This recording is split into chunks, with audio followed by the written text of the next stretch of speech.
அது வந்து கண்டிப்பா ஏற்றுக்கொள்ள முடியாது. பிரதானத்துவம் இந்த கூட்டத்தில் கூட்டப்பட்டது. ஏன் இவ்வளவு பெரிய ஒரு கன்ஃபியூஷன்? நான் ரொம்ப சிம்பிளான ஒரு கொஸ்டின். அவருக்கு வேற எந்த விதமான ரைட்ஸும் கிடையாது. என்ன வேணா இருக்கட்டும்ங்க. புதிய தலைமுறை நேயர்களுக்கு வணக்கம். நேர்பட பேசு நிகழ்ச்சிக்கு உங்களை வரவேற்பதில் மகிழ்ச்சி. இன்றைக்கு நம்ம நேர்பட பேசல எடுத்துக்கொண்ட தலைப்பு, கடந்த தேர்தலை விட குறைவான வாக்கு சதவிகிதம், வாக்காளர்களின் அதிருப்தி யாருக்கு நெருக்கடி அப்படின்ற தலைப்புல பேச போறோம். 5 விருந்தினர்கள் நம்மோடு இணைகிறார்கள். அறிமுகம் செய்கிறேன். பத்திரிகையாளர் திரு சமஸ், பத்திரிகையாளர் திருமிகு லட்சுமி சுப்பிரமணியன், எழுத்தாளர் திரு ஜே ராம்கி, அரசியல் விமர்சகர் திரு பொங்கலூர் மணிகண்டன் நேரலை வாயிலாக இணைகிறார். எழுத்தாளர் திரு முருகவேல் நேரலையில் இணைகிறார். விருந்தினர்கள் 5 பேருக்கும் வணக்கம். திரு சமஸ், நான் உங்ககிட்ட இருந்தே தொடங்குறேன், சரியா இருக்குன்னு நினைக்கிறேன். பதிவு செஞ்ச வாக்காளர்கள் 30 விழுக்காடு பேர் வரல. என்ன வாக்கு சதவிகிதம் குறைய என்ன காரணம்னு நீங்க நினைக்கிறீங்க? இது ஒரு பெரிய சிக்னிஃபிகண்ட்டான குறைவு அப்படின்னு சொல்லி எனக்கு சொல்ல தோணல. காரணம் என்ன அப்படின்னா, 2014 73.7% வாக்குப்பதிவு நடந்துருச்சு. 2019 72.44. அதுக்கப்புறம் இப்போ 2024 69.4 ஆயிருக்கு. இதில் 3 விழுக்காடு குறைஞ்சிருக்கு. அப்படி பார்க்கும்போது நமக்கு தமிழ்நாட்டை மட்டும் நம்ம எடுத்துக்கிட்டோம்னு சொன்னால் 2014 2019 2 தேர்தல்களுமே ரொம்ப சூடு பிடித்த ஒரு தேர்தல்கள்.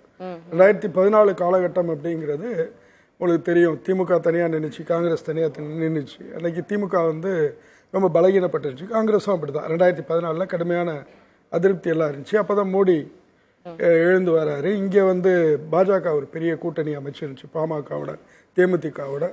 இவ்வளோ விஷயங்கள் நடந்திருக்கிறப்பயே 73.7 தான் நடந்துச்சு. அதே போல் 2019ங்கிறது அது ஒரு பெரிய அதிருப்தி இருந்துச்சு. அது ரிசல்ட்ஸ்லேயே வந்துச்சு. அப்கோர்ஸ் அதிமுகவுக்கு எதிராக ஒரு பெரிய அதிருப்தி அலை இருந்துச்சு. மோடி எதிர்ப்பு அலைங்கிறதும் கடுமையாக இருந்துச்சு. அப்பயும் வந்து 72.4 அந்த மாதிரி அதிருப்தி அலை இல்லையா? மக்கள் வந்து பெரிய அளவுல திரண்டு வந்து ஓட் பண்ணல. அப்ப அந்த அதிருப்தி எதுவும் இல்ல இல்ல, அப்படிதான் நம்ம எடுத்துக்க வேண்டியிருக்கு. இதுல முதல் விஷயம் வந்து இதுல ரொம்ப அப்படி பாரதூரமா நம்ம போய் மக்கள் ஆர்வத்தோட போடுறதுக்கான எதுவும் விஷயத்தை நம்ம பார்க்க முடியல. ஏன்னா 80-85% இல்ல 90% வந்திருக்குன்னு சொன்னா நம்ம இதை நான் இப்படி கேட்க விரும்புறேன். நீங்க முன்னாடி எலெக்ஷன்ஸ் எல்லாம் சொன்னீங்க, இந்த முறை வாக்கு சதவீதம் உயரல, குறைஞ்சிருக்கு, இப்ப கிட்டத்தட்ட சேமா இருக்கு அப்படின்னா மக்களுக்கு அந்த மாதிரி ஆளும் அரசு மீதான அதிருப்தி பெருசா இல்ல, அப்போ ஒரு ஆன்டி இன்கம்பன்சி இல்ல அப்படின்னு நம்ம புரிஞ்சுக்கலாமா? சப்போஸ் இல்லைன்னா சென்டர் மேலயா ஸ்டேட் மேலயா? இல்ல, நாம இப்ப இங்க எப்படி புரிஞ்சுக்கலாம் இந்த விஷயத்தை ரீட் பண்ணலாம் அப்படின்னு சொன்னா, களத்துல இருக்கக்கூடிய டிராவல் பண்ண எக்ஸ்பீரியன்ஸோட சேர்த்து தான் பொருத்தி பார்க்க முடியும். ஏன்னா இந்த மாதிரியான டேர்ன் அவுட்ஸ் அப்படியே வந்து நேரடியா வந்து ரிசல்ட்ஸ் இப்படி தான் வரும் அப்படிங்கிறதோட பொருத்தி பார்க்கக்கூடிய வரலாறு இல்லை. அதனால நம்ம களத்தில் டிராவல் பண்ணப்ப இருக்கக்கூடிய உணர்வோடு இதை பொருத்தி பார்க்கலாம் அப்படின்னு சொன்னால், பொதுவாக வந்து மாநில அரசுக்கு எதிராக ஒரு பெரிய பாரதூரமான அதிருப்தி எல்லாம் வந்து களத்தில் பார்க்க முடியலை. அஃப்கோர்ஸ் எல்லா கருத்து கணிப்புகளுமே வந்து திமுக கூட்டணி வந்து லேண்ட்ஸ்லைட் வெற்றி பெறுவாங்க அப்படிங்கிறத வந்து கணிச்சிருக்கிறதுனால அதுதான் கிட்டத்தட்ட கள நிலவரமும். ஒரு அதிருப்தி இருக்குது, ஆனால் கிட்டத்தட்ட அது ஒரு பெரிய அதிருப்தியாக இருக்கக்கூடியதை நம்ம அங்கே பார்க்கல.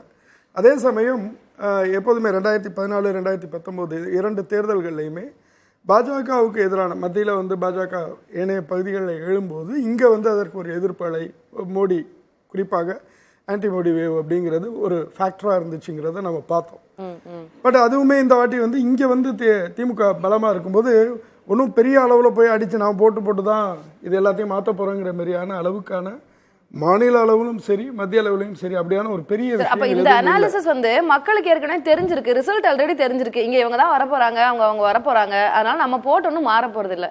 அவ்வளோதான், ஒன்றும் பெரிய விஷயமா இதை எடுத்துக்க வேண்டியதில்லை அப்படிதான் நான் பார்க்குறேன். அதாவது பெரிய அதிருப்தி இருக்கிறதுனால நான் ஓட்டு போடலங்கிறதும் இல்லை, அல்லது நான் இப்போ போட்டு இப்போ பெரிய மாற்றத்தை கொண்டு வர போகிறேன் அப்படிங்கிற ஒரு தேவைக்கான அந்த மாதிரியான ஒரு விஷயம் இல்லை. இதுலேயே ஒரு இன்ட்ரெஸ்டிங்கான விஷயம் பார்க்க முடியுதுன்னா, எங்கே காம்படிஷன் ரொம்ப அதிகமாக இருக்குதோ அங்கே டர்ன் அவுட்ஸ் ஓரளவுக்கு. இப்போ உதாரணமாக தருமபுரி நம்ம பார்ப்போம். கடந்த 2 தேர்தல்களை போலவே இந்த முறையும் வந்து அங்கே இன்னும் சொல்லப்போனால் 2 தேர்தல்களை காட்டிலும் இந்த முறை அதிகமாக டர்ன் அவுட் அங்கே வந்திருக்கு. கடுமையான போட்டி அங்கே இருக்கிறதையும் நம்ம பார்க்குறோம்.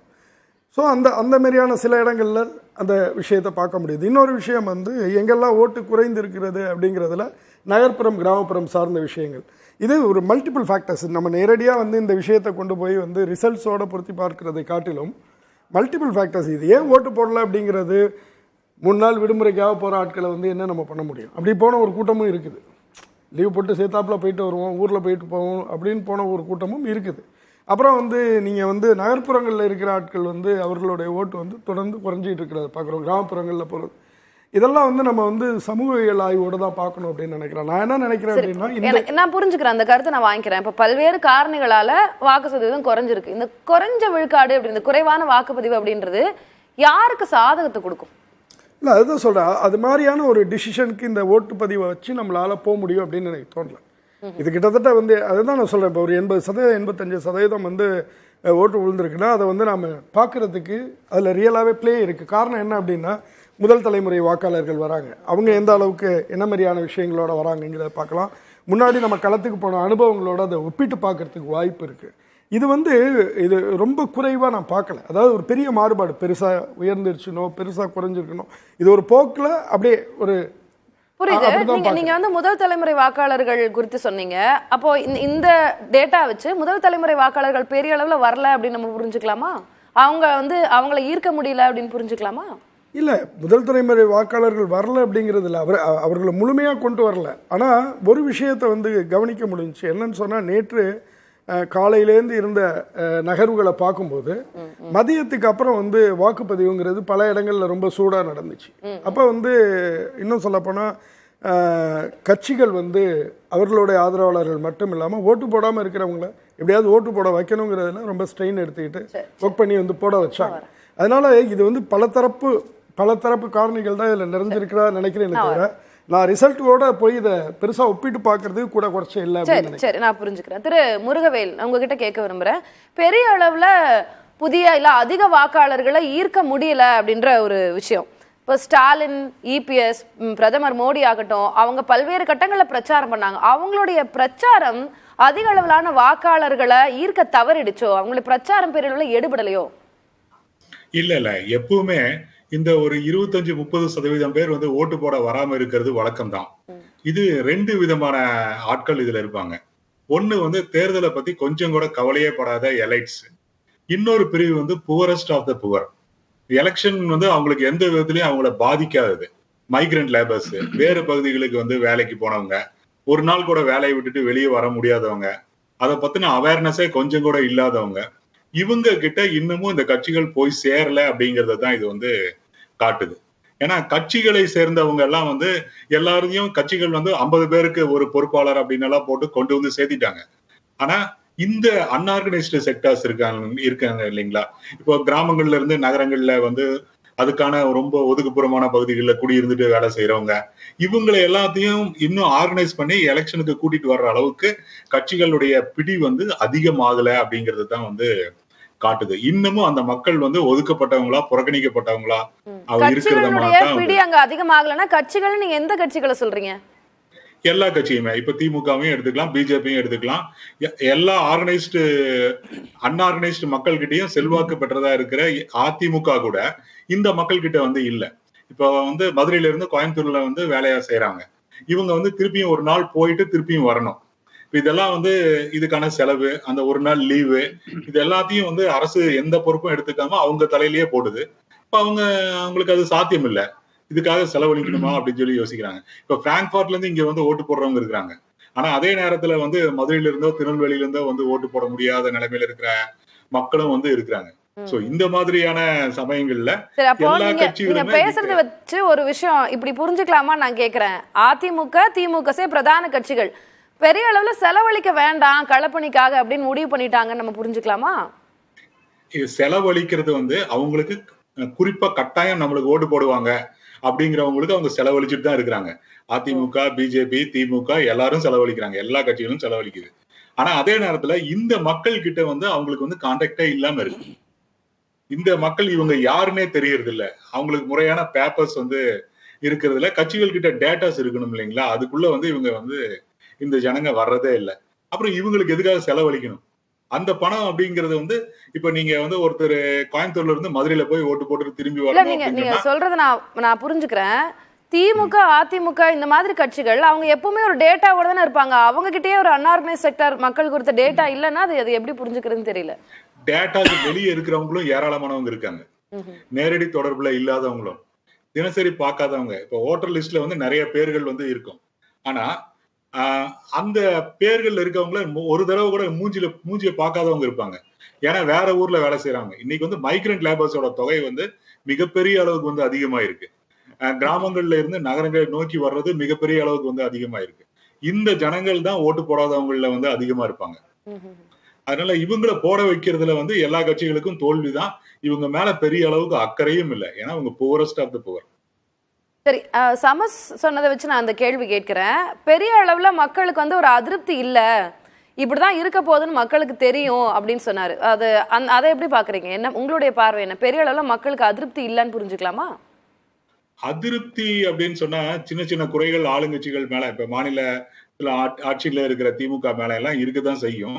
ஆனாலும் கூட பிஜேபி எதிர்ப்பு அலை அப்படிங்கிறது வந்து ஸ்ட்ராங்கா இருக்கு. அதனால வந்து ஓட்டு போட வர்றவங்களுடைய எண்ணிக்கை வந்து சாலிடா எப்பவுமே வர்ற அந்த 69, 70, 71 அந்த அளவுல அப்படியே மெயின்டைன் ஆகிட்டே தான் இருந்திருக்கு. அதனால அதிருப்தி இல்லை அப்படின்னு சொல்லிட முடியாது. அதை விட சீரியஸான ஒரு காரணம் இருக்கு ஓட்டு போட வரணும் அப்படிங்கிறதுக்காக. அவங்க எல்லாம் வந்து ஓட்டு போட்டுதான் இருக்காங்க. சரி, எப்பயும் வந்து ஓட்டு போடுறவங்க, அதாவது பாரம்பரிய வாக்காளர்கள், இந்த கட்சிக்கான ஓட் பேங்க் மட்டும் அப்படியே வந்திருக்கு, அவங்களுடைய வாக்குகள் மட்டும் வந்திருக்கு. புதிய மாற்றத்தை நாடுறவங்க, புதிய வாக்காளர்கள் எல்லாம் வரலன்றீங்க, அப்படி புரிஞ்சுக்கலாமா? இல்ல, அரசியல் ரீதியா வாக்களிக்கிறவங்க கட்டாயம் வந்து ஓட்டு போட்டாங்க. குறிப்பா இந்த கட்சி வரக்கூடாது அப்படின்னு நினைக்கிறவங்க வந்து ஓட்டு போட்டாங்க. இந்த கட்சி கட்டாயம் வரணும்னு நினைக்கிறவங்களும் வந்து ஓட்டு போட்டிருக்காங்க. சோ இதனால அதிருப்தி அப்படிங்கிறதுக்கு வந்து இதுல இடம் இல்லை. ரொம்ப அரசியல் ரீதியான வாக்கு, பொலிட்டிக்கல் ஓட்டிங்னு சொல்றோம் இல்லையா, அந்த மாதிரி ஓட்டுகள் தான் இருக்கு. அதிருப்தினால இல்ல. அது சரி, ஐடியாலஜிக்கல். நான் இன்னும் கொஞ்சம் வெளிப்படையா கேக்குறேன். குறிப்பிட்டு இந்த கட்சி வரக்கூடாதுன்னு ஓட் போடுறவங்க வந்துட்டாங்க, இவங்க வரணும் அப்படின்னு ஓட் போடுறவங்க ஓட் பண்ணிட்டாங்க. இது எந்த கட்சிகள்னு நீங்க குறிப்பிடுறீங்கன்னு நான் கேட்கலாமா? இல்ல, இது தமிழ்நாட்டுல எல்லாருக்கும் தெரிஞ்சது தானே. பிஜேபி வரக்கூடாதுன்னு நினைக்கிறவங்க ஏராளமானவங்க இருக்கிறாங்க. இன்டெலெக்சுவல்ஸ், முற்போக்காளர், இந்த மாதிரி வந்து ஏராளமானவங்க, பெரியாரிஸ்ட், அம்பேத்கரிஸ்ட், மார்க்சியவாதிகள், இப்படி வந்து ஒரு ரொம்ப பெரிய செக்ஷன் இருக்கு. இவங்க எல்லாம் திரண்டு வந்து ஓட்டு போட்டாங்க. வழக்கமா எலெக்ஷனை புறக்கணிக்கணும் அப்படின்னு இருக்கிற கட்சிகளும் கூட வந்து ஓட்டு போடுறாங்க. உதாரணத்துக்கு வந்து திகா, அதுல இருக்கிற பிரிவுகள் எல்லாம் நாங்க எலெக்ஷனுக்கு வெளியே இருக்கோம் அப்படின்னு சொல்றாங்க. அவங்க எல்லாம் வந்து ஓட்டு போடுறாங்க. அதே மாதிரி இந்த தடவை அண்ணாமலை நிக்கிறாரு, பிஜேபி தனியா நிக்குது, இதை கைவிட்டுற கூடாது, நம்ம எல்லாம் போய் ஓட்டு போடணும் அப்படின்னு சொல்லிட்டு ஓட்டு போடுற இந்துத்துவ மனநிலை கொண்டவங்களும் இருக்கிறாங்க. இந்த ரெண்டு பிரிவுகளுக்குள்ள அது இருக்கு. ஒரு நொடி, சமஸ் ஏதோ குறுக்கிட வரும், சொல்லுங்க சமஸ். ரொம்ப ஆமா, அதாவது அதிருப்தி சம்பந்தமா ஒரு கிளாரிபிகேஷன் சொல்லலாம் அப்படின்னு நினைக்கிறேன். அதாவது அதிருப்தியே சுத்தமா இல்லை அப்படின்னு நான் சொல்லலை. மக்கள்கிட்ட டிராவல் பண்ணும்போது மாநில அரசுக்கு எதிரான ஒரு அதிருப்தி உருவாயிருக்கு, நிச்சயமா உருவாயிருக்கு. ஆனால் நான் புரிஞ்சுக்கிறது என்ன அப்படின்னு சொன்னா, அந்த அதிருப்தி வந்து மக்களவை தேர்தலில் எதிரொலிக்கக்கூடியதா இல்லை. இன்னும் சொல்ல போனா இந்த அதிருப்திங்கிறது களத்துல நான் பார்க்கும்போது திமுக மீது கடுமையான எதிர்ப்பையோ அல்லது வந்து ஒரு அதிருப்தியோ பேசக்கூடிய ஒரு சின்ன போர்ஷன்ஸ் வந்து அது வந்து அதிமுக நோக்கி போகிறதுக்கான ஒரு பாசிபிலிட்டியோட பேசினதை பார்த்தேன். தர்ஃபோர் இப்போ இருக்கிற அதிருப்திங்கிறது அடுத்த எலெக்ஷனில் சட்டமன்ற தேர்தலில் எதிரொலிக்கலாமே தவிர மக்களவை தேர்தலை பொறுத்த வரைக்கும் இந்த அதிருப்தியா இல்லை பாஜக மோடி மேலான திருப்தியாகும் போது இரு கோடுகள் தத்துவத்தில் பெரிய கோடுக்கு முன்னாடி சின்ன கோடு ஒன்றும் இல்லை. சரி, ரைட். நான் திரு ராம் கிட்ட கேட்க விரும்புகிறேன். பெரிய அளவுல புதிய வாக்காளர்கள் அல்லது ஒரு ஆல்டர்னேட் பாலிடிக்ஸ் எதிர்பார்க்கிற வாக்காளர்கள் வரல, இந்த முறை வாக்களிக்கல அப்படின்றத திரு முருகவேல் சொன்னதை வச்சு நான் புரிஞ்சுக்கிறேன். நீங்க என்ன பதில் சொல்றீங்க? இல்லை, இது ஒரு பெரிய தேர் திருவிழா தான். ஆனால் இதில் ஒரு முக்கியமான விஷயம் பார்த்தீங்கன்னா, அதில் 3 தடம் இருந்தது. அந்த வடம்ங்கிறது 3 வடம் இருந்தது. 3மே ரொம்ப பலமான கூட்டணி தான். அப்போ நீங்கள் வந்து இந்த விஷயத்தில் வந்துட்டு ஒரு பெரிய ஆப்ஷன்ஸ் இது வரைக்கும் ஒரு திமுக கூட்டணி, பாஜக கூட்டணி, அண்ணா திமுக கூட்டணி 3 வடம் இருக்குது. இவங்க 3 பேருமே வந்து இணையாக வந்து பணியாற்றி இருந்தால் நீங்க தேரை வந்து இழுத்துட்டு போய் நீங்க 80% கொண்டு நிறுத்திருக்கலாம். ஸோ இது வந்து நம்ம அதை எதிர்பார்ப்பு அதிகமா இருந்தது. மற்ற நாடாளுமன்ற தேர்தலை விட இந்த நாடாளுமன்ற தேர்தலில் வாக்குப்பதிவு அதிகமாக இருக்கும். குறைந்தபட்சம் 73%. இல்ல, நான் அதை எப்படி கேட்க விரும்புறேன்னா, வாக்கு சதவீதம் குறைஞ்சிருக்கு அப்படின்ற அடிப்படையில் அவர் என்ன சொல்றாருன்னா, புதிய வாக்காளர்களை கவர முடியல அப்படின்னு அவர் சொல்லியிருந்தாரு. இப்ப இந்த புதிய வாக்காளர்கள் அப்படிங்கிறவங்க தமிழகத்துல இருக்கிற பிரதான கட்சிகள் 2, அதிமுக திமுக மாத்தி மாத்தி வந்தவங்க, அவங்கள தாண்டி நாம் தமிழர் ஆகட்டும், பாரதிய ஜனதாவாகட்டும், அவங்களுக்கு வந்து பெரிய அளவுல வாக்குகள் விழல அப்படின்னு நம்ம புரிஞ்சுக்கலாமா? இல்ல, இது என்னன்னா மாநிலம் தழுவிய ஒரு நேரேட்டிவ் வந்து நம்ம செட் பண்றோம்ல, அது இல்லை இந்த பிரசன்ஸ்ல. ஏன்னா நாடாளுமன்ற தேர்தலுங்கிறது கிட்டத்தட்ட ஒரு உள்ளாட்சி தேர்தலாக தான் நடத்தப்பட்டது. நீங்க ஒவ்வொரு தொகுதிக்கும் பார்த்தீங்கன்னா ஒரு டைனமிக்ஸ். நீங்க என்றைக்கு தொகுதி பிரச்சாரத்தில், அதுவும் ஆளுங்கட்சியோடைய பிரச்சாரத்தில் வந்து ஒரு வாக்காளர் வந்து எங்க தெருவில் லைட் எரியல, எங்களுக்கு நீங்க வந்து ஃப்ரீ பஸ் கொடுக்குறீங்க, ஆனா எங்களுக்கு பஸ் ஃப்ரீக்வன்சி இல்லை அப்படின்னு நீங்க என்னைக்கு அவங்க வந்து ஒரு கோரிக்கையை முன்வைக்கிறாங்களோ, பப்ளிக்கா பிரச்சாரத்தில் முன்வைக்கும் போதே அந்த தேர்தலுடைய போக்கே மாறி போயிடுது. நீங்க மக்கள் வந்து உள்ளூர் பிரச்சனைகளுக்கு ரொம்ப முக்கியம் கொடுத்தாங்க.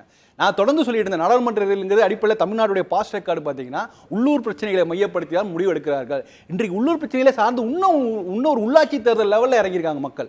எங்க வீட்டுல அப்படி எனக்கு புரியுது. இப்போ உள்ளூர் பிரச்சனைகளுக்கெல்லாம் மக்கள் அவ்வளவு முக்கியத்துவம் கொடுத்திருந்தாங்கன்னா ஓட்டு அப்படியே வாரி அரைச்சிருக்கணுமே. நிறைய பேர் வந்து ஓட் பண்ணிருக்காங்க. அதுதான் சிக்கல். கடந்த தேர்தலோட கம்மியா இருக்குல்ல. இப்ப நீங்க அப்ப பண்ணும்போது உங்களுடைய பிரச்சாரம் எப்படி இருக்குன்னா உள்ளூர் பிரச்சனைகளை மையப்படுத்தி வச்சிருக்கணும். ஆக்சுவலா திமுக வந்து 2021 தேர்தல் அறிக்கை கொடுக்கும்போது ரொம்ப கிளியர்லி டாக்குமெண்டட் ஒவ்வொரு தொகுதியிலும் நடக்கிற பிரச்சனைகள் அதுக்கான தீர்வுகள்லாம் டாக்குமெண்ட் பண்ணாங்க. ஆனா அதை பத்தி பிரச்சாரத்தில் பேசவே இல்லை. இப்ப அதாவது திமுக ஆகட்டும் 3 கூட்டணி சேர்ந்தவர்களுமே வந்து மாநிலம் தழுவிய ஒரு நேரேட்டிவை செட் பண்ண பார்த்தாங்க. அது நடக்கவில்லை. நீங்க ஒரு விஷயம் பாருங்க, தமிழ்நாட்டில் எந்த கூட்டணியுமே எல்லா தொகுதியிலுமே பலமாக இல்லை. நீங்க திமுகவை எடுத்தீங்க, திமுக வந்து தென் தமிழ்நாட்டில் 2 இடங்களில் தான் போட்டியிட்டது. நீங்க வட தமிழ்நாட்டுல போய் பாத்தீங்கன்னா யாருமே பலமா இல்லையா? 3 கூட்டணில யாருமே பலமா இல்லையா? எந்த பெரிய கட்சிகளுமே பலமாக இல்லை. அவ வந்து பல காரணங்கள் சொல்லலாம். ஏன்னா எங்களுடைய கூட்டணி கட்சிக்காக விட்டு கொடுத்தோம்னா சொல்லலாம். இப்ப நீங்க அதிமுக எடுத்தீங்க, அதிமுக எளிதாக வெற்றி பெறக்கூடிய தொகுதினா அது தஞ்சாவூரும் கடலூரும். அவர்கள் பெரிய கூட்டணி அமைக்கிறாங்க. 9 கட்சி 8 கட்சி இருக்குன்னா நீங்க கூட்டணிக்குன்னு ஒரு சில எதிக்ஸ் இருக்கு. விட்டு கொடுக்கலாம். ஆனா விட்டு கொடுத்து கூட்டணி கட்சி பலமாக இருந்து நீங்க விட்டு கொடுத்திருந்தீங்கன்னா பரவாயில்ல. நீங்க பலமா இருக்கீங்க, அந்த இடத்துல உங்களுக்கு வெற்றி வாய்ப்பு அதிகமா இருக்கிற சூழல். அந்த இடத்துல நீங்க இரட்டை மட்டும் களத்தில் இருந்தால் நிச்சயமாக தஞ்சாவூரிலும் கடலூரிலும் முதலிடத்துக்கு வந்திருக்கலாம். அப்படிப்பட்ட ஒரு சூழல் இருந்தது. அப்ப என்ன அர்த்தம்னா நீங்க வந்து கட்சிகளே வந்து ஒரு மாநிலம் தழுவிய எல்லா தொகுதிகளிலும் நம்மளுடைய களத்தை இறக்கணுங்கிற மாதிரியான அந்த பிளானிங் அவங்க கிட்ட இல்லை.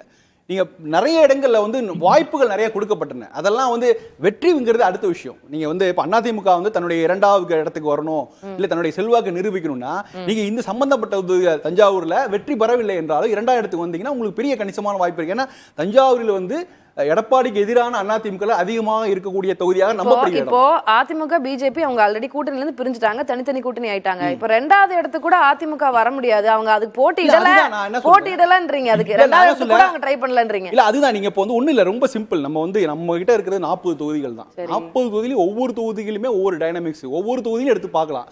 நான் திரும்ப சொல்றேன், தமிழ்நாட்டுல வந்து ஒரு பெரிய அளவுல நேரேட்டிவ் செட் ஆகல. நீங்க திமுக எடுத்தீங்க, அவங்க தேர்தல் பிரச்சாரத்தை முன்வைத்த எல்லா விஷயங்களுமே ஏற்கனவே பேசப்பட்ட விஷயங்கள், கடந்த 3 ஆண்டுகளாக தொடர்ந்து பேசப்பட்ட விஷயங்கள் தான். அப்ப திமுகவை நோக்கி வருகிற இளைய தலைமுறை வாக்காளர்கள் அவங்க செழிப்பாயிடுவாங்க. புதுசா எதுவுமே சொல்லவே இல்லை. சரி, இப்ப இளைய தலைமுறையினர்னு சொன்னோன்னா எனக்கு இந்த கேள்வி கேட்கணும்னு தோணுது. அண்ணாமலை சொல்கிறாரு, இந்த புதிய வாக்காளர்கள் அவங்க தான் எங்களுடைய டார்கெட்டு, கிட்டத்தட்ட 60% உள்ளே வராதவங்க தான் எங்களுடைய டார்கெட் அப்படின்னு சொல்லியிருந்தார். இப்போ தேர்தல் முடிஞ்சதுக்கு அப்புறம் அவரே எலெக்ஷன் கமிஷன் மேல சார்ஜஸ் வைக்கிறார், 1 லட்சம் பேர் இல்ல அப்படின்னு. என்ன அந்த புதிய வாக்காளர்கள் அவங்களுடைய டார்கெட் மிஸ் ஆயிடுச்சோ? ஆக்சுவலா அவங்க வந்து நகர்ப்புற வாக்காளர்களுக்கு தான் வந்து அவங்க டார்கெட் வச்சிருக்காங்க. மோரோவர் அவங்க இப்பதான் சொல்றாங்க, நாங்கள் வந்து அதிமுகவினரை விட அந்த கூட்டணியோட 7% வாக்கள் கூடுதலாக வாங்கியிருக்கோம், நீங்க ரிசல்ட்ஸ் வந்து பாருங்கிறாங்க. அப்ப இதுவரையும் காலமா என்ன சொல்லிட்டு இருந்தாங்க, நாங்க வந்து தமிழ்நாட்டில் எங்களுக்கும் திமுகவுக்கும் தான் போட்டி அப்படின்னாங்க. இன்னைக்கு சொல்லும்போது அப்படி சொல்றாங்க. சோ அவங்களுடைய டார்கெட் வேற மாதிரி எது இருக்கும், அவங்க மனதில் வேறு ஒரு டார்கெட்டை செட் பண்ணி செயலில் வேறு விதமான விஷயங்களை செய்திருக்காங்க தான் நம்ம புரிஞ்சுக்க முடியும். இல்ல அவரு அண்ணாமலை சொன்னதை வச்சு கேட்க ரொம்ப ஸ்ட்ராங்கா சொன்னாங்க. 60% பேர் உள்ளே வரலங்க, அவங்க தாங்க எங்களுடைய டார்கெட், அவங்க புதிய வாக்காளர்கள் அவங்க தான் எங்களுடைய டார்கெட் அப்படின்னாங்க. போஸ்ட் த போலிங் முடிஞ்சதுக்கு அப்புறம் அந்த டார்கெட் மிஸ் ஆயிடுச்சா இல்லையா? இல்ல டார்கெட் வந்து நீங்க எல்லாருக்குமே மிஸ் ஆயிட்டு தான் இருக்கு. நீங்க இளைய தலைமுறை பொதுவா புதிய அதாவது இப்படி சொல்றேன், இளைய தலைமுறை வாக்காளர்கள் வந்து அவர்கள் உள்ள வந்தா நிச்சயமா ஒரு மாற்றத்திற்கு வாக்களிப்பார்கள். நிச்சயமாக ஏற்கனவே இருக்க ட்ரெடிஷனல் கட்சிகளுக்கு வாக்களிக்க மாட்டார்கள். அப்ப அதையும் வந்து ஒரு அசம்ஷனா வச்சு தான் அண்ணாமலை அவர் சொல்றார், புதிய இளைய தலைமுறைகள் எங்க சொல்றார். ஆனா அந்த தலைமுறை வாக்காளர் அதிகமா வரவே இல்லையே. நீங்க 3 பேர் பங்கு போடுறாங்க, சாப்பாடு இருக்கு, 3 பேர் பங்கு போடுறாங்க, அதுல ஒரு சஃபிஷியன்ட் சாப்பாடு இருந்தா தான் 3 பேருக்கு எடுத்துக்க முடியும். அதுல வந்ததே ரொம்ப கம்மி. 69% என்பது தமிழ்நாட்டில் இருக்க நாடாளுமன்ற தேர்தல் வரலாற்றிலே மிக குறைவான வாக்குப்பதிவு தான் நம்ம சொல்ல முடியும். சரி, நான் திரு பொங்கலூர் மணிகண்டன் அவர்கிட்ட கேட்க விரும்புறேன். இப்போ நீங்க 3 பேர் பேசினதையும் கேட்டுருப்பீங்க. பெரிய அளவுல அதிருப்தி இல்ல ஆளுங்கட்சி மேல அப்படின்றது ஒரு பார்வையா இருந்தது. மத்தியில ஆளக்கூடிய மோடி அரசாங்கம் மேலயும் அதிருப்தி இல்ல, அதே போல இங்க ஆளக்கூடிய திமுக அரசாங்கம் மேலயும் பெரிய அளவுல அதிருப்தி இல்ல. இந்த 2 பக்கமே அதிருப்தி பெருசா இல்ல அப்படிங்கறனால வாக்குகள் வந்து யூசுவலா போற வாக்குகள், இந்த கட்சிக்கு வாக்களிக்கக்கூடியவங்க எப்பவும் வாக்களிச்சுட்டு இருப்பாங்க. அதிமுகக்கு இதுல என்ன சாதகம்? இல்ல, உலகத்தின் மிகப்பெரிய ஜனநாயக நாடு இந்தியா. ஆனா இந்த நாட்டில் இந்த ஜனநாயகத்தை பாதுகாப்பது ஏழை எளிய மக்கள் தான், குறிப்பா நடுத்தர மக்கள் தான். இப்ப பெரிய பணக்காரர்களோ உயர் வகுப்பை சேர்ந்தவர்களோ வாக்களிக்க வருவதில்லை. இப்போ சாதாரண மக்கள்கிட்ட நான் காலையில 6:30 மணிக்கே போனேன். நானும் அங்க அம்மா தான் போனோம். 6:30 மணிக்கு போனீங்கன்னா அந்த எளிய மக்கள்கிட்ட நிறம் வெளியிடறாங்க. அதே மாதிரி மேல்தட்டு மக்கள், நல்லா பணக்காரவங்க, வேற தொழில்துறை உள்ளவங்க, அவங்க எல்லாம் வந்து ஆர்வம் காட்டுவதே இல்லை. இந்த ஆர்வத்துக்கு காரணம் சார் நீங்க சொன்னீங்களே அந்த அதிருப்தியே இல்லைன்னு சொல்லி, நீங்க தொழில் நிறைந்த மாவட்டங்கள்ல போய் கேட்டு பாருங்க. இப்ப நீங்க தமிழ்நாட்டை பொறுத்தவரையில நம்ம இந்தியாவுக்கு அந்நிய செலாவணியை ஈட்டி தரக்கூடிய மாவட்டங்களா இருக்கக்கூடிய சில மாவட்டங்கள்ல தமிழ்நாடு முழுமைக்கும், ஏன் வெளி மாநிலங்களிலிருந்து கூட வேலைக்கு வர இடங்கள்ல இன்றைக்கு வேலையே இல்லை. மின்சார தட்டுப்பாடு, சிறு குறு தொழில்கள் அனைத்தும் இல்ல திரு மணிகண்டன், இல்ல நான் இன்னும் வெளிப்படையா கேட்கிறேனே, அந்த மாதிரி அதிருப்திகள் இருந்திருந்தது அப்படின்னா அதிக வாக்கு விழுக்காடு பதிவாகி இருக்கும். மக்கள் பெருவாரியாக வந்து இந்த கவர்மெண்ட்டை மாத்தணும் அப்படின்னு அள்ளி வாக்கு அளிச்சிருப்பாங்க. கிட்ட அதே மாதிரி இருக்கு, இல்ல அதை விட குறைஞ்சிருக்கு. அப்ப மக்கள் வந்து பெரிய அளவுல மாற்றத்தை எதிர்பார்க்கல அப்படின்றத புரிஞ்சுட்ட விஷயமா இருக்கு. இதனால அதிமுகவுக்கு என்ன தாக்கம் இருக்கும், என்ன சாதகம் இருக்கும்னு கேக்குறேன். இல்ல அண்ணன் சமசர்களும் முருகன் சாரும் தெளிவா விஷயம் சொன்னாங்க. அதாவது ஒரு வாக்களிப்பிற்காக செல்கிற போது அவர்களுக்கு குறைஞ்சது 500 ரூபாய் 1000 ரூபாய் செலவாகும் வச்சுக்கோங்க. அந்த செலவு செய்து போகிற அளவுக்கு அவரோட வசதி இல்லைங்கிற உண்மை. நீங்க அரசாங்கம் யோசிக்கணும். நீங்க ஒரு ஊருக்கு போனோம், ஊர் வந்து கோவில்பாளையம் ஊர் பேரு, அங்க அதிமுக விஜயகுமார் நானும் இடத்துக்கு போனோம். ஒரு 4 ஓட்டு இருந்ததுங்க. 4 பேருமே உள்ளூரை சேர்ந்தவங்க, மதுரை மாவட்டத்தை சேர்ந்தவங்க, வேற மாவட்டம் சேர்ந்தவங்க. அவர்களுக்கு வாக்கு இருக்குது. அந்த வாக்குச்சாவடிக்கே வரணும் தகவல் தெரிஞ்சு நேரா போகும்போது அவர்களே சொன்னாங்க, யாருமே சொல்லீங்க, எங்களுக்கு தெரியாது, நாங்க செலவு பண்ணிட்டு அலைவன்னு ஊருக்கு போகலன்னு சொன்னாங்க. ஊர்லயே ஓட்டு இருக்குது, ஓட்டு இங்கேயும் இருக்குது. அப்ப அவரை நாங்களே சொல்லி அழைத்து வந்து ஓட்டு போட வச்சோம். அப்ப இந்த மாதிரி ஒதுங்கலும் உண்டு. அதே மாதிரி சலிப்பை பத்தி கேட்டீங்க. நீங்க ஒண்ணு இல்ல, பள்ளி கும்மியும் ஒரு கும்மியார் தான் ஒரு குழு ஒண்ணு எங்க ஊர் இருக்குது, கோயில் பாதையில மணியவர்கள் தலைமையில. அந்த குழுவை சேர்ந்து 25 இளைஞர்கள் ஒரே யூனிஃபார்மோட, வெள்ளை சட்டை போட்டுட்டு ஒரே யூனிஃபார்மோட 25 இளைஞர்கள், புது வாக்காளர் இப்பதான் ஓட்டு போடுறாங்க, வந்து ஓட்டு போட்டாங்க. அதுவும் நடந்தது. அப்ப நீங்க படித்தவர்கள் சில சமயத்துல அக்கறை இல்லாம இருக்காங்க. இதே மாதிரி இறந்தவர்கள் பட்டியல் பாத்தீங்கன்னா ஒரு வாக்குச்சாவடிக்கு 200, 300, 500 ரூபாய்க்கு நீக்கவே இல்லை. அதே சமயம் வெளியூர் உள்ளவங்க இந்த ஊருக்கு வந்து ஓட்டு போடுறது இல்லை. அதே மாதிரி இந்த ஊர்ல இருந்து இன்னொரு ஊருக்கு மாற்ற குடி போறான்னு சொன்னா அந்த வாக்காளர் பட்டியல எழுதி கொடுத்து மாத்தீங்கன்னு சொல்லி கொடுக்கும்போது 10 முறை கொடுத்தாலும் தேர்தல் கமிஷன் அதுக்கான நடவடிக்கை எடுக்காம, தேர்தல் ஆணையத்துடைய குறைபாடு, அவங்க சரியா வேலை பார்க்கல இந்த முறை. தேர்தல் ஆணையம்னா செயல்படுத்துறது தமிழ்நாடு அதிகாரி தானுங்க. இப்ப நானே பல முறை கொடுத்து பாத்துக்கிறேன். இப்போ இந்த மாதிரி தேர்தல் ஆணையம் அது ஒரு இண்டிபெண்டன்ட் பாடிங்க. இல்ல மேடம், இண்டிபெண்டன்ட் பாடி. ஒவ்வொரு தொகுதியிலும் வந்து ஒரு தேர்தல் நடத்தும் அலுவலரும் அதிகாரி இருக்காரு. எப்ப வேணாலும் நீங்க திருத்தலாம், சேர்க்கலாம், நீக்கலாம், மாத்தலாம். ஆனா மனு கொடுத்து பாருங்க, நடக்காது. இன்னொன்னு அதிருப்தி பத்தி சொன்னீங்க. மத்திய மாநில அரசுகள் மீது மிக கடுமையான அதிருப்தி இருந்ததுங்க, இன்னும் இருக்குது. ஏன்னா இந்த 3 வருஷம் மிக கடுமையான அதிருப்தி இருந்திருந்தா வாக்கு விழுக்காடு உயர்ந்திருக்கணுமே. அதே மாதிரி இருக்கும். அதாவது மேடம் ஒண்ணு இல்ல, கடந்த முறை ஓட்டு போட்டாங்க, 5 வருஷம் எம்பி இருந்தாங்க. ஒரு தொகுதியில் கூட எங்களுக்கு இந்த எம்பி வந்தாரு, நன்றி சொன்னாரு, என்ன உங்களுக்கு செய்யணும்னு கேட்டாரு, குறையிடாரு, கோரிக்கை வச்சு, அந்த மாதிரி எங்கேயுமே இல்லைங்க. அப்ப இந்த எம்பி எல்லாம் எதுக்கு ஓட்டு போட? மக்கள் மத்தியில சலிப்பு. உண்மை சொன்னா சொன்னாரு.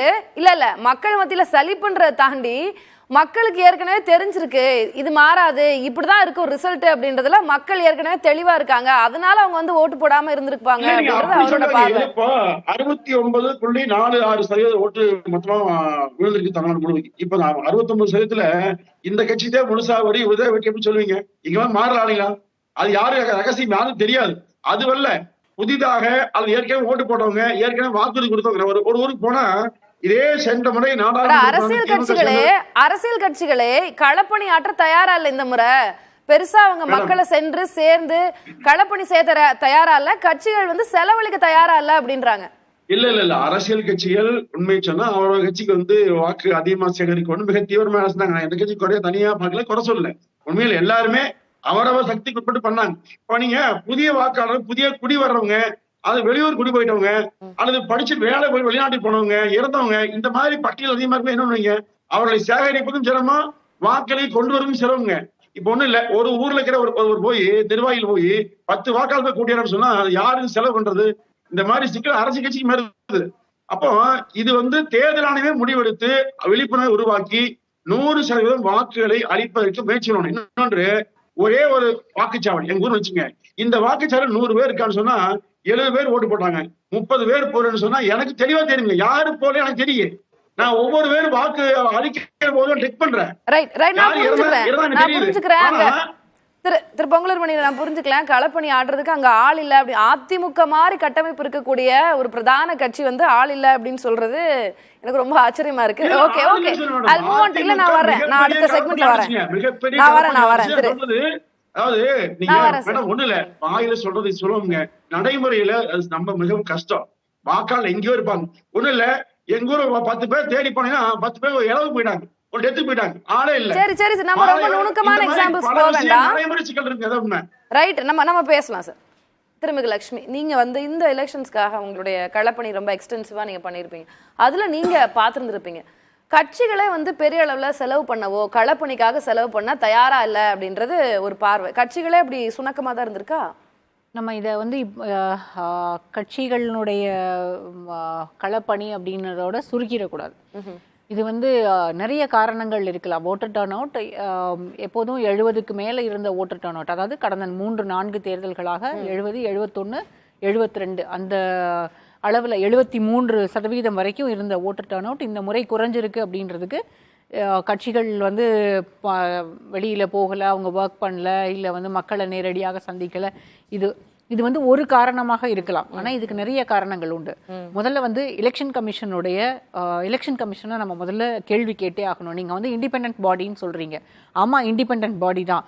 ஆனால் இந்த கடந்த 3-4 மாதங்களாக தேர்தல் ஆணையத்திலிருந்து ஆணையர்கள் விலகியதும் சரி, அல்லது அதில் இருந்த பொலிட்டிக்கல் இன்ஃப்ளூயன்ஸ் எல்லாத்தையும் சேர்த்து தான் பார்க்கணும். முதல்ல ஏன் தமிழ்நாடு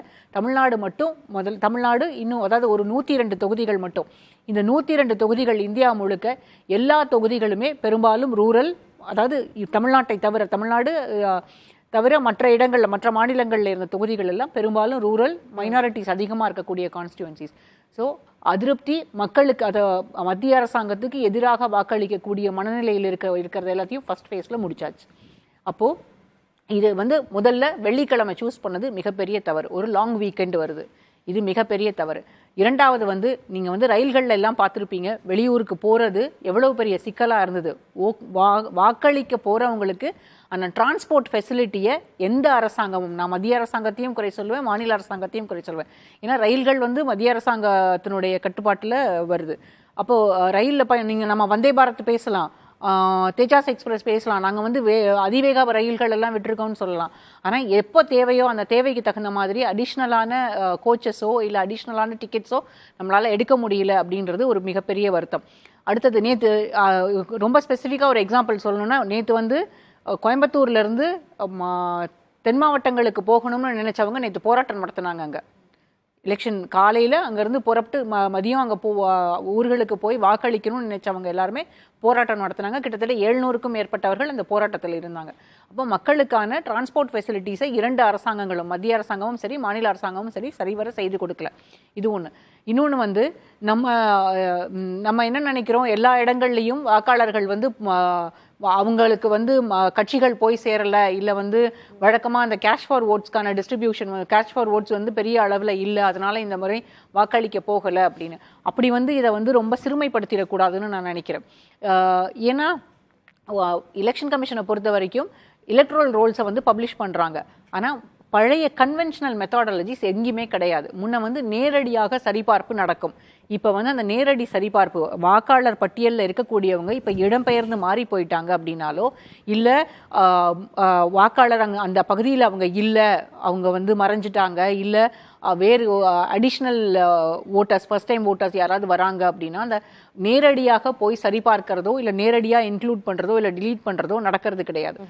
நம்ம வந்து இப்போ என்ன நடக்குதுன்னா, பெரும்பாலும் ஆதாரோட நம்ம லிங்க் பண்ணி ஆதார் லிங்க்ல வந்து வரக்கூடியதை மட்டுமே எலெக்ஷன் கமிஷன். நான் புரிஞ்சுக்கிறேன். அதாவது இப்ப நீங்க சொல்ல வரதுல இருந்து மத்திய அரசு, மாநில அரசு, எலெக்ஷன் கமிஷன் 3 பேருக்கு மேலுமே நீங்க சார்ஜ் வைக்கிறீங்க. எல்லாருமே வந்து சுணக்கமா இருந்திருக்காங்க அப்படிதான் நான் அதை புரிஞ்சுக்கிறேன். நான் முடிச்சிடுறேன். அந்த ஆதார் டேட்டாவை மட்டும்தான் லிங்க் பண்றாங்க. அப்ப ஆதார் டேட்டா லிங்க் பண்ணும்போது பெரும்பாலான ரோல்ஸ் வந்து அதே மாதிரி, அதாவது எலக்ட்ரல் ரோல் வந்து பழைய முறை என்ன இருந்ததோ, ஏற்கனவே இருந்தது அதே லிஸ்ட் கம்ப்ளீட்டாக இருக்கும்னு சொல்ல முடியாது. இங்கே சென்னையிலேயே நிறைய இடங்களில் வாக்காளர் பட்டியலில் பேர் இல்லாமல் இதுக்கு முந்தின தேர்தலில் அதே இடத்துல அதே பூத்தில் ஓட்டு போட்டிருப்பாங்க. எனக்கு கூட நேற்று காலையில் போய் கிட்டத்தட்ட 3/4 மணி நேரம் ஆச்சு என்னுடைய இதை வந்து ரோலில் கண்டுபிடிக்கிறதுக்கு. ஏன்னா அவங்க கிட்ட ஒரு புக்கு மட்டும்தான் இருக்கு. என்னுடைய பகுதிக்கு வந்து 2 புத்தகம் இருக்கணும். பார்ட் 1 பார்ட் 2 இருக்கும். 2வது பார்ட் 2ல இருக்க புத்தகத்துல தான் என்னுடைய பேர் இருக்கணும். முதல் புத்தகம் மட்டும்தான் அவங்க கிட்ட இருக்கு.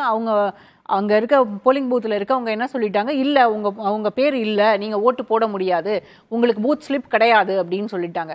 அதற்கு பிறகு அந்த ஆப்பில் தேடணும், யாரோட பேரெல்லாம் இல்லையோ ஆப்பில் தேடுங்க, நீங்களே தேடி கண்டுபிடிங்க.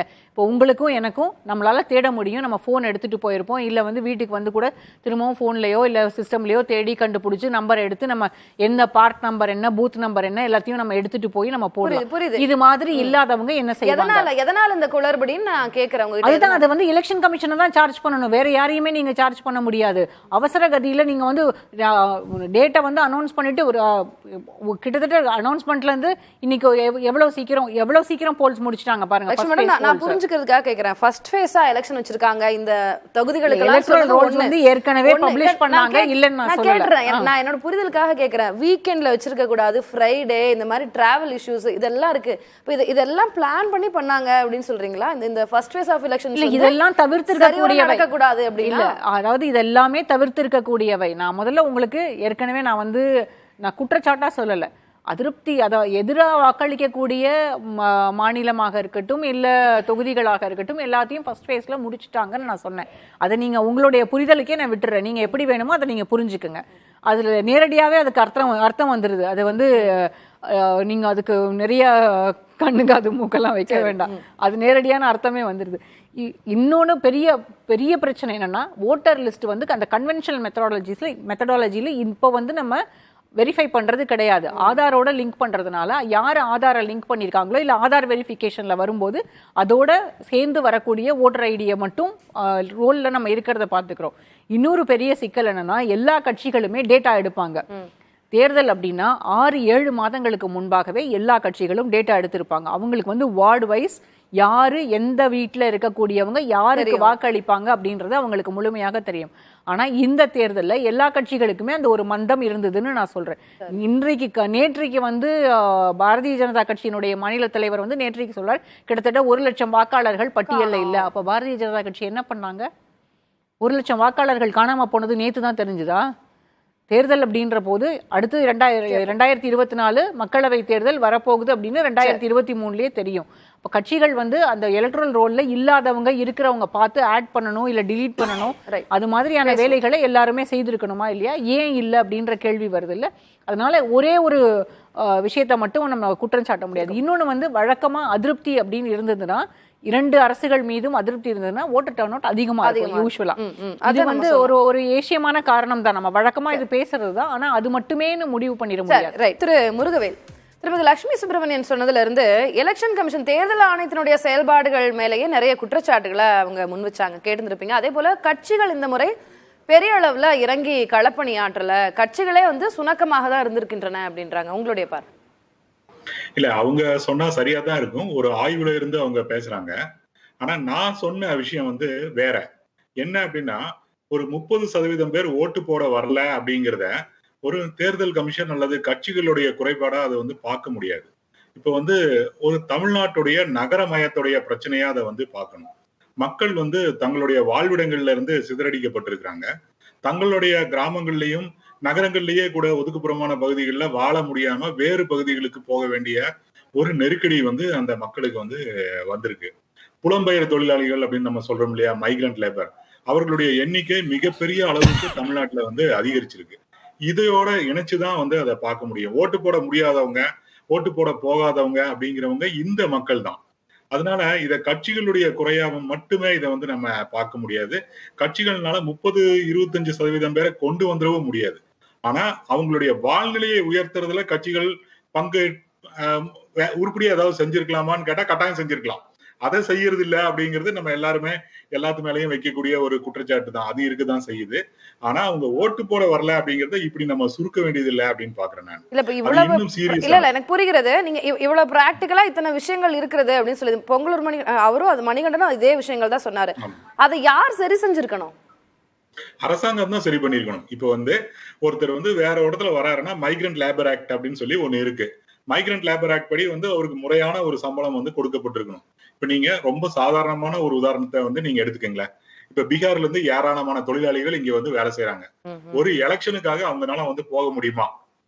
இதே மாதிரிதான் தமிழ்நாட்டுல இருந்து பெங்களூர்லயும் சென்னையிலயும் கோவையிலயும் வந்து வேலை செய்யறாங்க. அவங்களுடைய வாழ்நிலை அதற்கு ஏற்றது கிடையாது. ஏறக்குறைய பிளாட்பாரத்துல வாழ்றதுக்கு பக்கத்துல இருக்கிற வாழ்விடங்கள்ல தான் அவங்க வந்து வாழ்ந்துட்டு இருக்காங்க. இந்த அரசியலுக்குள்ளேயே அவங்க இல்ல. அதற்கான செலவழிக்கிறதுக்கான பணம் எதுவுமே அவங்களுக்கு வந்து இல்ல. அவங்கள பத்தி இந்த அரசுகளுக்கும் கட்சிகளுக்கும் கொஞ்சமும் கவலையும் வந்து கிடையாது. எதை சரி பண்ணணும் அப்படின்னு சொன்னா இன்னைக்கு ஒரு நாள் போய் ஓட்டு போடுறத என்ஷூர் பண்றது கிடையாது. அவங்களுடைய வாழ்நிலையை வந்து சரி பண்ணி இருந்திருக்கணும். அதற்கு அப்புறம் தான் போக்குவரத்து வசதிகள் இதெல்லாம் ஏற்பாடு பண்ணி கொடுக்கறது, பஸ் விடுறது, இதெல்லாம் அவங்கனால வந்து ஒரு 2000 3000 ரூபாய் செலவு பண்ண முடியுமா? அந்த மாதிரியான ஒரு நல்ல ஒரு சம்பளம், நல்ல ஒரு வாழ்நிலை, ஓரளவுக்கு வந்து படிப்பு இதெல்லாம் இருந்துச்சு அப்படின்னா பொலிட்டிக்கல் அவேர்னஸ் வரும். இதெல்லாம் எதுவுமே இல்லாத நிலைமையில மக்களை வச்சுட்டு ஒரு நாள் எலெக்ஷனுக்காக அவங்களுக்கு ஏதாவது ஒண்ணு பண்ணிருக்கணும் அப்படின்னு பாக்குறது வந்து சரியான. நான் அதை உங்க கருத்தை நான் வாங்கிக்கிறேன். திரு ராம்கி, லக்ஷ்மி மேடம் சொல்லும்போது இப்போ இவ்வளவு நாட்களாக களப்பணி ஆட்டிருக்கிறாங்க, பிரச்சாரம்லாம் பண்ணியிருக்கிறாங்க. அப்போ வந்துட்டு 1 லட்சம் வாக்காளர்களுடைய பெயர் இல்லை அப்படின்றது முன்னாடி உங்களுடைய செயலாளர்கள் பூத் ஆஃபீஸர்ஸ்லாம் அதெல்லாம் செக் பண்ணியிருக்க மாட்டாங்களா? அப்போ இவ்வளோ நாளாக என்ன பண்ணிட்டு இருந்தீங்க?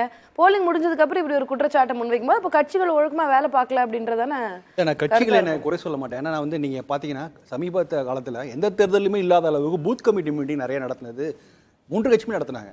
முன்னெல்லாம் வந்து எலெக்ஷன்ஸ்னா செயல் வீரர்கள் கூட்டம் தான் நடத்துவாங்க. அதில் வந்து அங்கே எல்லா விஷயங்களும் பேசப்படும், வேட்பாளர்லேருந்து பணப்பரிவார் வரை எல்லாம் பேசப்படும். ஆனால் இதனால வந்து அதை அப்படியே கன்வெர்ட் பண்ணி 3 கட்சிகளுமே பூத் கமிட்டி மீட்டிங் தான். நீங்கள் வந்து ஆளுங்கட்சி அமைச்சர்கள் இது ரொம்ப பேசிக்கான கேள்வி, இது எல்லாருக்கும் வரக்கூடிய கேள்விதான். 1 லட்சம் வாக்காளர்களுடைய பெயர் இல்லை அப்படின்னா எலெக்ஷனுக்கு முன்னாடி வரைக்கும் அதெல்லாம் வெரிஃபை பண்ணாம உங்களுடைய ஆட்கள்லாம் என்ன பண்ணல, வெரிஃபை பண்ணாமலாம் இருந்திருக்க மாட்டாங்க. அதான் சொல்றேன். அப்போ எலெக்ஷன் போலிங் அன்னைக்கு திடீர்னு காண போகுமா? இல்ல, அதான் பூத் கமிட்டி மீட்டிங்கிறதே நீங்க அந்த பூத் கமிட்டியில் உள்ள லிஸ்ட் அடிப்படையாக வைத்து பேசப்பட்ட கூட்டம் தானே. ஆக்சுவலா நீங்க 3 கட்சி நடத்திட்டு நீங்க பாருங்க, பாஜக பொறுத்த வரைக்கும் பூத் கமிட்டி மீட்டிங்காக உள்துறை அமைச்சரே வந்தாங்க. ஸோ பல தலைவர்கள், பல அமைச்சர்கள், எல்லா 3 தரப்பில் இருந்துமே நேரடியாக அது போதிய கவனம் கொடுத்தாங்க அதுக்கு. ஸோ அதனால இது வந்து சென்னை அதில் நான் பிரிச்சு பார்க்குறேன். என்னன்னா இந்த எனக்கு லிஸ்ட்ல பேர் இல்லைங்கிற அதிகமான போர் எங்கே இருந்திருக்குன்னா சென்னையில இருந்து தான் வந்திருக்குது. பெரிய அளவில் சென்னை தவிர்த்து அது கோயம்புத்தூர்ல இருந்து வந்திருக்கு. ஏன்னா பொதுவா ஒரு எலெக்ஷன் அது முடிஞ்சதுக்கு அப்புறம் இந்த மாதிரி எலெக்ஷன் கமிஷன் மேல இவிஎம் மேல குற்றச்சாட்டு எல்லாம் மற்ற கட்சிகள் வைப்பாங்க. பாஜக என்ன சொல்லுவாங்க அப்படின்னா, நீங்க தோக்க போறீங்க அதனால எலெக்ஷன் கமிஷன் மேல பழி போடுறீங்க அப்படின்னு சொல்லுவாங்க. ஆனா இந்த வாட்டி அந்த கம்ப்ளைண்ட்ஸே பாஜக கிட்ட இருந்தோம், பாஜக தலைவர்கள் எஸ்பெஷலி அண்ணாமலை அவர்கள் கிட்ட இருந்து வருது. 1 லட்சம் வாக்காளர்கள் காணோம், இது வந்து எலெக்ஷன் கமிஷனோட பிரச்சனை. பாஜக மட்டும் இல்ல, வேறு எந்த அரசியல் கட்சியுமே வந்து இது இவ்வளவு பெரிய கேப் எழுந்திருக்குன்னு சொன்னா கூட நம்ப மாட்டேன். ஏன்னா 3 கட்சிகளுமே 3 கூட்டணிக்குமே பூத் லிஸ்ட்டை வச்சு அடிப்படையாக வைத்து அவங்களுடைய ஸ்ட்ராட்டஜி எல்லாம் மத்த கட்சிகள் பெருசா சொன்ன மாதிரி தெரியல. அண்ணாமலையோட ஸ்டேட்மென்ட் பாஜகவுக்கு என்ன தேவைன்னா, பாஜகவோட எதிர்பார்ப்பு அதிகம். நீங்க அது எதிர்பார்ப்பு நீங்க பை டிஃபால்ட்டா என்ன அசம் பண்றோம்னா, எல்லா நகரங்களிலும் பாஜக எதிராக ஒரு பெரிய அலையே அடிக்கும் அப்படிங்கிற மாதிரியே பெரிய எதிர்பார்ப்பு இருந்தது. ஸோ அந்த வகையில் இப்போ நீங்க தென்சென்னையே எடுத்தீங்களா, வழக்கத்தை விட நீங்க ஓவராலா குறைவா இருந்தாலும் வழக்கத்தை விட அதிகமான வாக்குகள் இருந்தது. நீங்க பாத்தீங்கன்னா பூத்ல போய் பாத்தீங்கன்னா திமுக அண்ணா திமுக இணைய பாஜக பூத் தொண்டர்கள் இருந்தாங்க. ஸோ அவங்க கலப்பணி செய்திருக்காங்க. எல்லா கட்சியுமே நம்ம வந்து எந்த கட்சியுமே குறை சொல்ல முடியாது. அதாவது பூத் ஸ்லிப்பு பூத் விஷயங்களுக்கு நிறைய போதிய ஒரு முக்கியத்துவத்தை எல்லா கட்சி தொண்டர்களுமே கொடுத்துருக்காங்க. ஆனால் அதெல்லாம் தாண்டி இங்கே வரும்போது நம்மளால ஒரு பேட்டர்ன் கண்டுபிடிக்கணும். 2 விஷயம் மட்டும் நான் சொல்லி முடிச்சுக்கிறேன். அதாவது நீங்க பாத்தீங்கன்னா நீங்க அதிக குறைவு இல்ல, தமிழ்நாட்டில் வழக்கத்தை விட அதிகமான வாக்குப்பதிவான சில தொகுதிகள் இருக்கு. அதையும் நம்ம பேசி ஆகணும். வெள்ளூர்ல அதிக வாக்குப்பதிவு 4 தொகுதி தான். கடந்த 2019 கம்பேர் பண்ணும்போது வெறும் 4 தொகுதியில மட்டும் தான் பர்சன்டேஜ் பாருங்க. வெள்ளூர், தருமபுரி இதை போன்ற பகுதிகள் என்ன புதிய வேட்பாளர் இல்ல அனுதாபத்துக்குரிய வேட்பாளர் இருக்கும்போது அவங்க மக்கள் போடுறாங்க. அது வந்து இவங்களுக்கு அந்த கட்சிகளுக்கு சாதகமாகிறதுக்கு வாய்ப்பு இருக்குது. இது இன்னொரு மிக முக்கியமான விஷயம். தமிழ்நாட்டு தனி தொகுதியில் இல்ல எந்த பாத்தீங்கன்னா 2014 19 வாக்குப்பதிவை ஒப்பிடும்போது இந்த இடம் வந்து குறைந்தபட்சம் 5% வாக்குப்பதிவு குறைவா இருந்திருக்கிறது தனி தொகுதியில. அது மிக முக்கியமான விஷயம், பெரிய கவலைக்குரிய விஷயமா நான் பார்க்கிறேன். லட்சுமி மேம், பல்வேறு காரணங்களால ஓட் ஷேர் குறைஞ்சிருக்கு அப்படின்னு ஏடிஎம்கே, டிஎம்கே, பாரதிய ஜனதா இந்த 3 கட்சிகளோட ஓட் ஷேர்ல என்ன தாக்கத்தை ஏற்படுத்தும் இந்த குறைஞ்சிருக்கிற வாக்குப்பதிவு சதவீதம்? இல்லை, இந்த குறைஞ்சிருக்க வாக்குப்பதிவுனால பெரிய தாக்கம் இருக்கும்னு நான் நினைக்கல. ஏன்னா ஏற்கனவே கருத்து கணிப்புகள் எல்லாம் சொல்ல மாதிரி திமுகவுக்கான வெற்றி வாய்ப்புகள் அதிகம் அப்படின்னு தான் நான் நினைக்கிறேன். இது வந்து ஒருவேளை மார்ஜின் வேணால் குறையலாம், மற்றபடி இதில் பெரிய மாற்றம் வந்துடும் அப்படின்னு. வழக்கமாக அதிருப்தி அதிகமாக இருக்கும்போது தான் ஓட்டு டர்ன் அவுட் வந்து ரொம்ப அதிகமாக இருக்கும், 80%. எனக்கு தெரிஞ்சு இந்த எலெக்ஷன் வந்து தருமபுரி மட்டும்தான் அதிகமாக இருந்தது. அதுக்காக அங்கே வந்து அதிருப்தி அப்படின்னு சொல்லிட முடியாது. அங்கே வந்து பெண்கள் பெரிய அளவில் வந்து வாக்களிச்சாங்க. இப்போ எல்லா இடங்கள்லையுமே இந்த 69%லேயே மெஜாரிட்டி வந்து விமன் ஓட்டர்ஸ் அப்படின்றது தான். ஆனால் எலெக்ஷன் கமிஷன் இப்போ வரைக்கும் நமக்கு அந்த டேட்டா கொடுக்கல, விமன் எவ்வளோ போட்டிருக்காங்க, ஆண்கள் பதிவான வாக்குகள் எவ்வளவு அப்படின்னு கொடுக்கல. ஓட் பர்சன்டேஜ்ல பெரிய அளவுக்கு மாற்றம் இல்ல அப்படின்றத நான் இப்படி புரிஞ்சுட்டுமா? ஏடிஎம்கே டிஎம்கே அவங்களோட வாக்கு வங்கி அப்படியே இருந்திருக்கும். அதே பாரம்பரிய வாக்காளர்கள் தான் வாக்களிச்சிருக்காங்க. திமுக வாக்கு வங்கி எப்போதுமே நீங்க வந்து 70% தமிழ்நாட்டுல 70% பதிவானாலும் அந்த 70% கிட்டத்தட்ட அதிமுகவுக்கும் திமுகவுக்கும் இருக்கக்கூடிய வாக்கு வங்கி தான். ஏன்னா 2 கட்சிகளுமே 1.5 கோடி வாக்காளர்கள்னு அவங்களுக்கு உள்ள தொண்டர்கள்னு கிளைம் பண்ணும்போது அவங்களுக்கு அது பதிவாயிரும். அது போக மீறி இருக்கக்கூடியதுதான் வந்து மற்ற கட்சிகள் எடுத்துக்க முடியும். இல்லை இவங்களோட பர்சன்டேஜ்ல இருந்து தான் யார் ஆல்டர்னேட்டிவ்னு பேசினாலும் சரி, அவர்களுக்குரிய புதிய இடம் இல்லை வந்து ஏற்கனவே இருக்கக்கூடிய இடம் அப்படிலாம் சொன்னாலுமே இந்த 2 கட்சிகள்கிட்ட இருந்து தான் எடுத்துக்க முடியும். அதனால அந்த பெரிய அளவுல பாதிப்பு இருக்கும்னு நான் நினைக்கிறேன். புரிஞ்சுக்கிறேன். திரு மணிகண்டன், விமன் பெண்களுடைய வாக்கு தான் இந்த முறை அதிகமாக இருக்கிறது அப்படின்னு லட்சுமி மேடம் சொல்லியிருந்தாங்க. அப்ப அது எந்த கட்சிக்கு சாதகமா அமையும் அப்படின்னு நீங்க நினைக்கிறீங்க இந்த எலெக்ஷன்ல? இல்ல, நீங்க பெண்களுடைய வாக்கை உண்மை சொன்னா கணிக்க முடியாது. கடந்த காலத்துல அம்மா இருக்கிற போது 100% அதிமுகவுக்கு தான் பெண்களே வாக்களிச்சாங்க. இந்த முறை பெண்களுக்கான திட்டங்கள் அதிகம், ஆளும் அரசாங்கத்துல 1000 ரூபாய் இலவச பேருந்து, அப்ப அது வந்து பெண்கள் அதிகமா வாக்களிக்கிறதுக்கான வாய்ப்பு இருக்குல்ல ஆளும் அரசுக்கு. அது காரணம் இல்லை. பொதுவாவே பெண்களுக்கு ஒரு ஆர்வம் இருக்கு. லட்சுமி மேடம் நல்ல பல விஷயங்கள் சொன்னாங்க, அது மிக சரியானது. இன்னொன்னு அவரு சார் சொன்னாரு, முருகன் சாரு, அதாவது இந்த கருத்துக்கள் எல்லாமே நம்ம தேர்தல் ஆணையம் பரிசீலிக்க வேண்டுங்க. ஏன்னா நடைமுறையில் உள்ள சிக்கல்களை விவாதிச்சுட்டு ஒரு நாள் செய்தி ஆகக்கூடாது. உண்மையில் இதுதான் உண்மையான சிக்கல். லட்சுமி மேடம் சொன்னதும் சரி, முருகன் சார் சொன்னதும் சரி, சமஸ் சார் சொன்னதும் சரி, ராம்வி சார் சொன்னதும் சரி, இந்த சிக்கல்களை நிச்சயமாக தேர்தல் ஆணையம் களைய வேண்டும். ஏன்னா இது வெறுமனே பேசிட்டு ஒரு நாள் பதிவு செய்ய போற கருத்து அல்ல. மக்கள் படுகிற அவஸ்தையை இன்னைக்கு நாம கண்கூட பாக்குறோம். ஒவ்வொரு பாணிகளும் பேசுற அவ்வளவுதான். பெண்கள் அதிகமாக வாக்களிச்சாங்கன்னா மகிழ்ச்சியா எந்த கட்சியும் மட்டும் வேணும், யாரு வேணும் ஜெயிக்கிட்டு. ஆனா பெண்கள் அதிகமாக வாக்களிப்பது அடுத்த முறை ஒட்டுமொத்தமாக 100% எட்டுகிற நிலையை பெண்கள் உருவாக்குவாங்க. அந்த வகையில் வரவேற்புக்குரியது, பாராட்டுக்குரியது. சரி, நன்றி நன்றி. இப்போ எலெக்ஷன் கமிஷன் மீதான நிறைய குற்றச்சாட்டுகள் இருக்கு, எல்லாரும் பேசுனது கேட்டிருப்பீங்க. இந்த மிகப்பெரிய பொறுப்பு அது ஈஸி கிடையாது, அது வந்து எலெக்ஷன் கமிஷன் மேல இருக்கா? இல்ல, கண்டிப்பா நம்ம திரும்ப வந்து அரசியல் கட்சிகள் மேல பழிய போடுறதுல அர்த்தம் இல்லை. நம்ம என்ன கேள்வி கேட்டுக்கணும்னா, 1 மாதம் 2 மாதம் 3 மாதம்னா அவங்கவுங்க வேலையை விட்டுட்டு அரசியல் கட்சியில் இருக்கக்கூடியவர்கள் இவ்வளோ உயிரை விட்டு வேலை பண்ணுறதுக்கு அவங்களுக்கு என்ன பொருளாதார ரீதியாக நம்ம திரும்ப இந்த விஷயத்தை பேசும்போது கீழேருந்து வரக்கூடிய சமூகங்கள், பிற்படுத்தப்பட்ட சமூகத்திலேருந்தோ அல்லது ஒடுக்கப்பட்ட சமூகத்திலேருந்தோ வரக்கூடியவர்கள், பழங்குடியினர் வரவங்க, இவங்க அரசியல் நோக்கி வரக்கூடியவர்கள், அவங்க ஒரு நாளைக்கு அவங்க வேலையை விட்டுட்டு தான் அங்கே நின்று வேலை பண்ணுறாங்க. நாம் திரும்ப அரசியல் கட்சி செய்யலைங்கிறதுல அர்த்தம் இல்லை. நாம் பெரும் அளவிலான தொகை, நம்ம பட்ஜெட்டில் பெருமளவிலான தொகை அரசு ஊழியர்களுக்கு சம்பளமாக கொடுக்குறோம். நாம் அதற்கான அதிகாரத்தை தேர்தல் ஆணையத்துக்கு கொடுத்துருக்கோம். தேர்தல் ஆணையம் இதற்கு பதில் சொல்ல கடமைப்பட்டது. எனக்கு நேற்று பேசின பல தலைவர்கள்ட்டே சொன்னாங்க, எங்கள் வீட்டிலே 2 முறை எழுதி கொடுத்தாச்சு, இறந்து போனவங்களுடைய பெயர் இந்த முறையும் இருக்குது அப்படின்னு.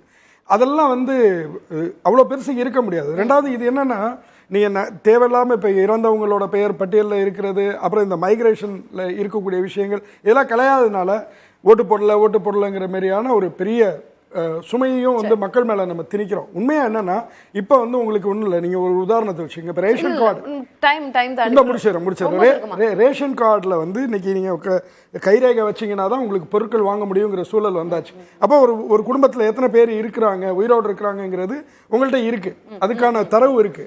அதையும் இந்த தரவு வாக்காளர் பட்டியல் தரவையும் ஒப்பிட்டு அது என்ன இருக்கு, இந்த பொறுப்பை எடுத்துக்கணும். கண்டிப்பா எலெக்ஷன் கமிஷன் அதெல்லாம் களையும் அப்படின்னு எதிர்பார்க்கிறோம். நாமளும் இன்றைக்கு நிகழ்ச்சியில் கலந்து கொண்ட விருந்தினர்கள் அனைவருக்கும் நன்றி. மீண்டும் ஒரு நிகழ்ச்சியில் சந்திக்கலாம் நேயர்களே. நன்றி, வணக்கம்.